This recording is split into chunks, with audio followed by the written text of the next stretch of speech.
Robert کیوسا کی کہانی، اس کی زبانی۔ میرے دو باپ تھے، ایک امیر تھا دوسرا غریب۔ ایک بہت پڑھا لکھا اور ذہین تھا، اس کے پاس پی ایچ ڈی تھی اور انڈر گریجویشن کا 4 سالہ کورس اس نے 2 سال میں مکمل کیا۔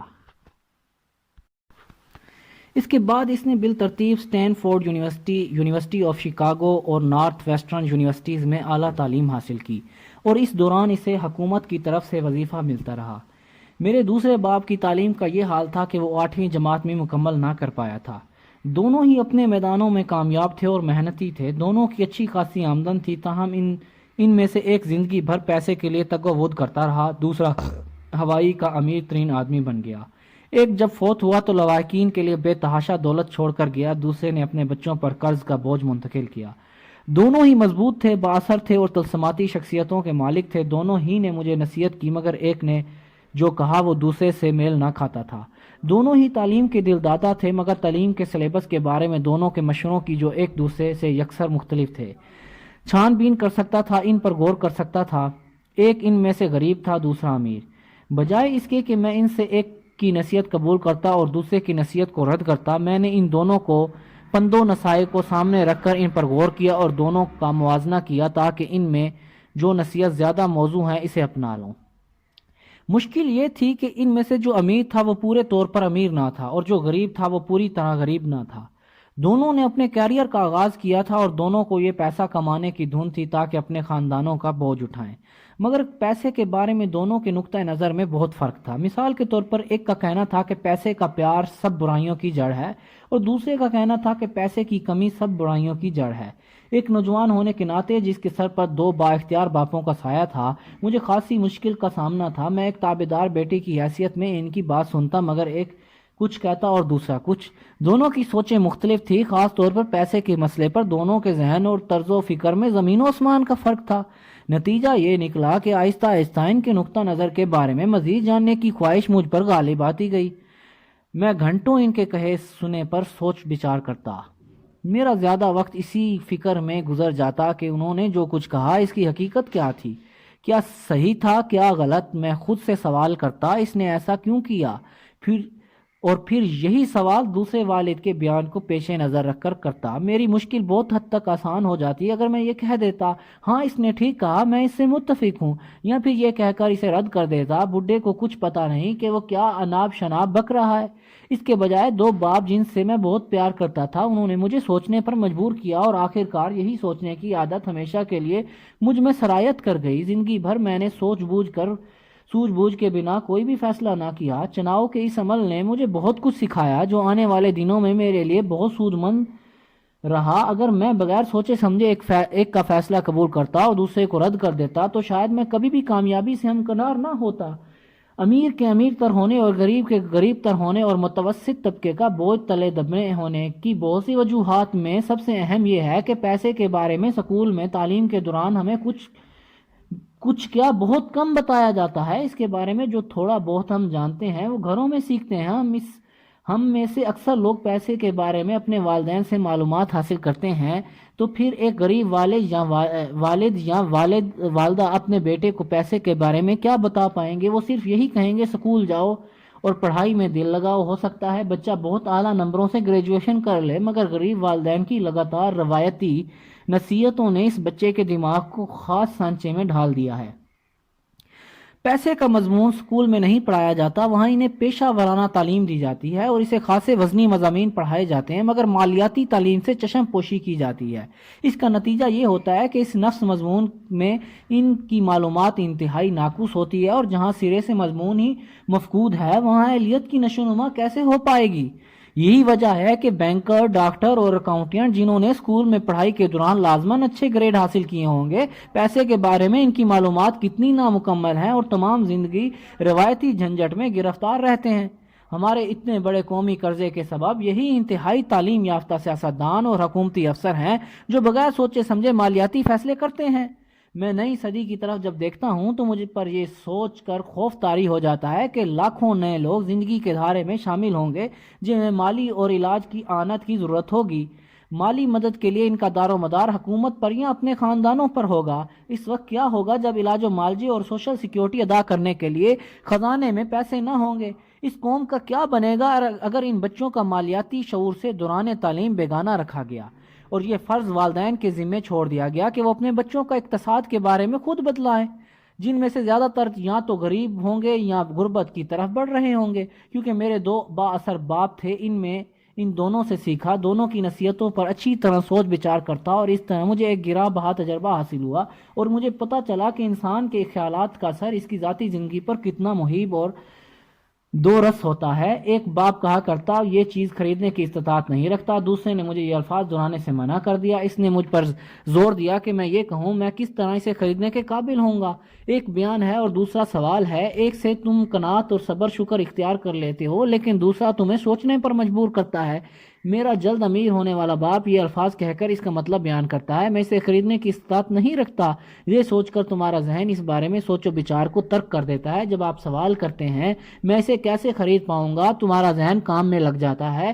اس کا یہ مطلب نہ تھا کہ خواہشات کو بے لگام کر کے جو چاہوں خریدوں۔ ذہن کی مشق اسے جنون کی حد تک خبت تھا۔ جو دنیا کا طاقتور ترین کمپیوٹر تھا، میرا ذہن روز بروز طاقت پکڑ رہا ہے کیونکہ میں روزانہ اسے ورزش کراتا ہوں۔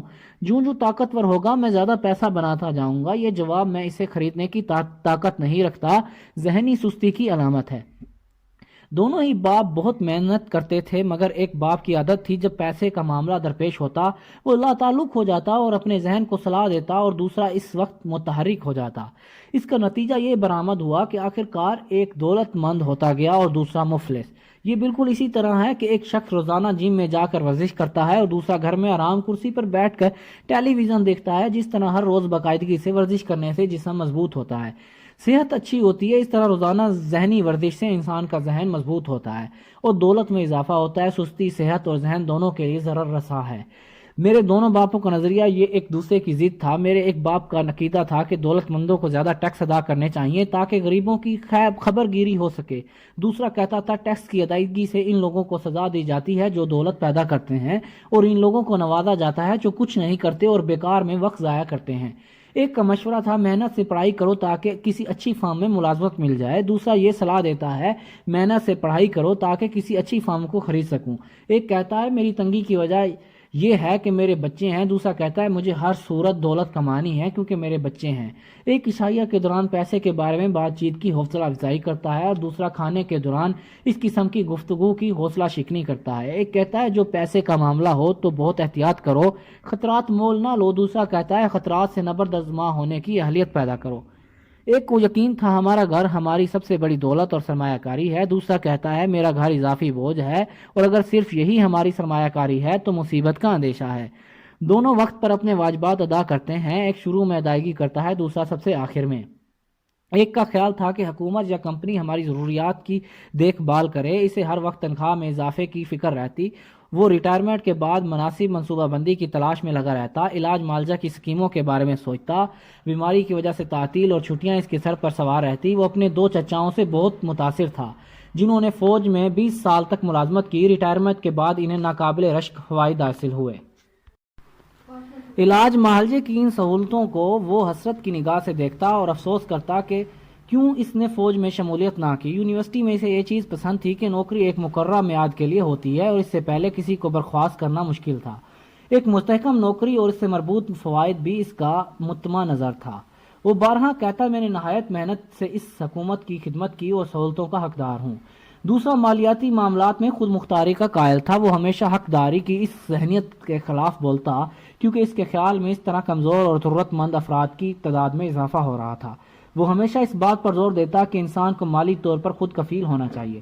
ایک نے کوشش کر کے کچھ پس انداز کر لیا تھا، دوسرے نے سرمایہ کاریوں میں اضافہ کیا تھا۔ ایک نے مجھے ایک زبردست درخواست اور بایو ڈیٹا لکھنے کا طریقہ بتلایا تھا تاکہ مجھے ملازمت تلاش کرنے میں آسانی ہو، دوسرے نے مجھے مضبوط تجارتی اور مالیاتی منصوبہ بندی کے بارے میں بتلایا تھا تاکہ میں نوکریاں پیدا کر سکوں۔ دو مضبوط باپوں کے زیر اثر رہتے ہوئے مجھے خاصا وقت ملا زندگی پر ان کے دونوں نظریات کے اثرات کا گہرا مشاہدہ کر سکوں۔ مجھے یہ بھی پتہ چلا کہ خیالات کے بلبوتے پر ہی لوگ اپنی زندگی سنوارتے ہیں۔ مثال کے طور پر میرا غریب باپ ہمیشہ کہتا میں کبھی بھی دولت مند نہ بنوں گا، اور آخر کار یہ پیشن گوئی سچ ہوئی۔ اس کے برعکس میرا امیر باپ ہمیشہ خود کو دولت مند تصور کرتا، اور وہ کہا کرتا میں امیر آدمی ہوں اور امیر لوگ یہ نہیں کرتے، وہ نہیں کرتے۔ ایک وقت اسے سخت خسارہ ہوا اور وہ تقریباً کنگال ہو گیا۔ اس کے باوجود وہ خود کو دولت مند گردانتا رہا اور خود کو حوصلہ دینے کے لیے یہ کہتا رہا، غریب ہونے اور کنگال ہونے میں فرق ہے۔ پیسے کا فقدان وقتی ہے جبکہ غربت غیر محدود ہے۔ میرا غریب باپ بھی کہتا مجھے دولت سے دلچسپی نہیں، یہ اس کی سوچ بے فائدہ ہے۔ میرا باپ کہتا دولت طاقت ہے۔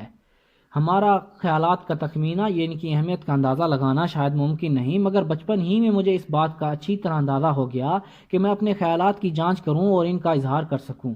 میں نے محسوس کیا کہ میرا غریب باپ اس لیے غریب نہ تھا کہ اس کی آمدنی کم تھی، یہ اچھی خاصی تھی، بلکہ اپنے خیالات اور کارکردگی میں وہ ایسا تھا۔ بچپن میں دونوں باپوں کی موجودگی میں مجھے اس بات کا اچھا خاصا شعور ہو گیا کہ کون سے خیالات کو میں نے اپنے ذہن میں رکھنا اور ان کی نشوونما کرنی ہے، مجھے کس کی بات سننی ہے، امیر باپ کی یا غریب باپ کی۔ دونوں ہی تعلیم اور سیکھنے کے عمل کو بہت اہمیت دیتے اور قابل تعظیم گردانتے۔ ان کا اختلاف صرف اس بات پر تھا کہ دوران تعلیم زیادہ زور کس پر دینا ہے۔ ایک مجھے پڑھائی کے دوران محنت کی تنقید کرتا تھا تاکہ مجھے اچھے نمبر لے کر کامیاب ہوں، مجھے باعزت نوکری ملے اور میری تنخواہ معقول ہو۔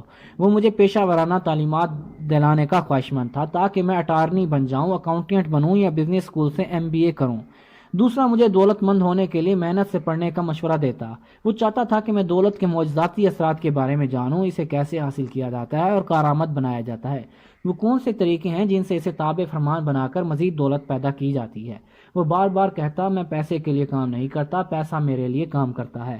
9 سال کی عمر میں نے فیصلہ کر لیا کہ اپنے امیر باپ کی نصیحت کو پلے باندھ لوں اور اس پر عمل کروں۔ اس انتخاب کے بعد میں نے اپنے غریب باپ کی نصیحتوں کو پس پش ڈال دیا، حالانکہ وہ بے تحاشا پڑھا لکھا انسان تھا۔